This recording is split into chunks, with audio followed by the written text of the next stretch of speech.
இருக்கணும், அப்போ தான் நீட்டாக இருக்கும். இப்போ 100 பீஸ் தைச்சா கூட அந்த 100 பீஸும் ஒரே மாதிரி இருக்கணும். அப்படி அடுக்கி வச்சா அப்போ தான் உங்களுக்கு ஈஸியாக இருக்கும். இது வெளியிலேருந்து நான் போட்டு காட்டுறேன், ஏன்னா உங்களுக்கு புரியணுங்கிறதுக்காக வேண்டி. பார்க்குறவங்களுக்கு இது நல்லா தெளிவாக தெரியணும் அப்படிங்கிறதுனால நான் வெளியில் வச்சு போடுறேன்.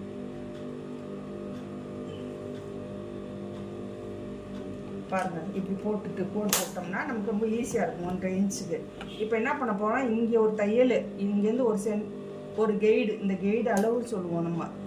இங்கே ஒரு தையல், இங்கே ஒரு தையல், இது நடுவில் இருக்கும் இந்த தையல். இப்போ இவ்வளோ போட்டோமா அப்படின்னு சொன்னோம்னா ஒரு பின்னு போகுது இல்லையா, பின்ன போகிற அளவுக்கு நம்ம இந்த கேப்னா 1.5 சென்டிமீட்டர் அந்த மாதிரி வரும்.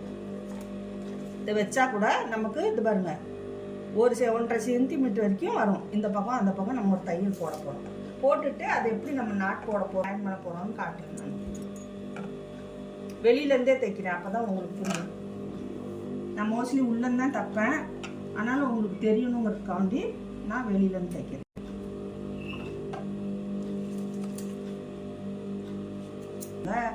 உங்களுக்கு கோர்க்கிறதுக்கு ஈஸியாக இருக்கும்.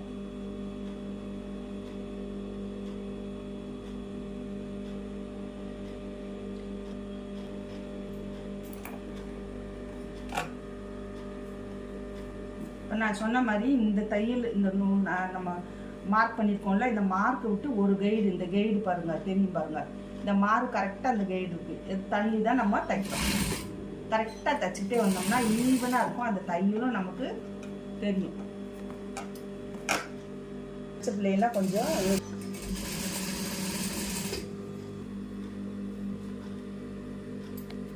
இப்போ இதை வந்து பேக்னு சொல்லுவாங்க. பொட்லிங்கிறது ஹிந்தி. பொட்லின்னா என்னன்னாக்கா பொட்டணும்னு அர்த்தம். பேக்னா நம்ம நார்மல், நம்ம பேக்னா பையன்னு நமக்கு தெரியும்.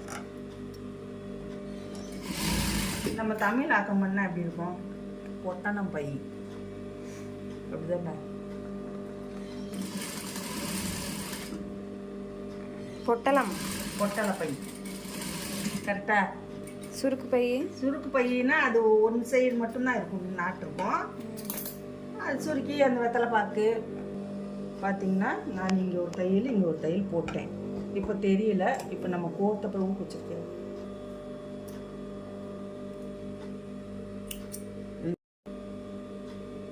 கோன் ஊசி அதுக்கு ஈஸியாக இருக்கும் பாருங்க. ப்ளூக்கு கொஞ்சோண்டு இது பண்ணிட்டு சின்ன ஹோல்ஸ் தான்.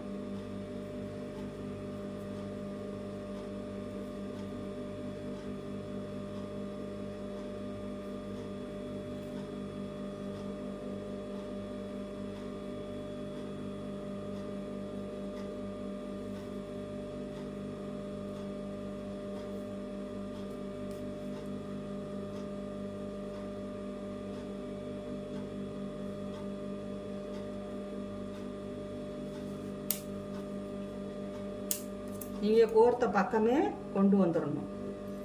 பார்த்தீங்கன்னாவே தெரியும். அதில் கூட வெள்ளை மணி போட்டிருக்கேன். இந்த மாதிரி ஒரு மணி கூட வச்சு நீங்கள் போட்டுக்கலாம்.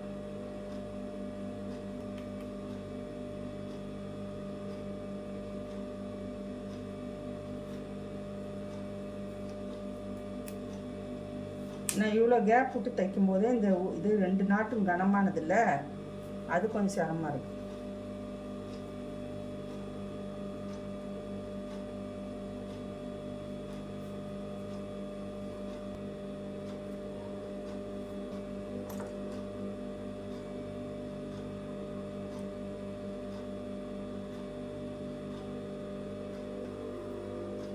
இதை பாருங்க போட்டோம்.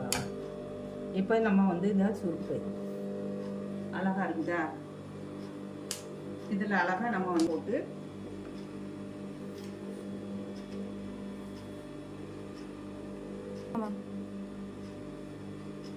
இதில் எத்தனை பாக்கு, பூப்பழம், மஞ்சள், குங்குமம், அதனால தான் இது மங்களகரமாக இருக்கிறனால தான் இதில் போடக்கூடிய பொருட்கள்லாம் மங்களகரமான பொருட்கள் அப்படிங்கிறதுனால தான் அந்த தாம்பூல பை அப்படின்னு சொல்லி வந்திருக்கு.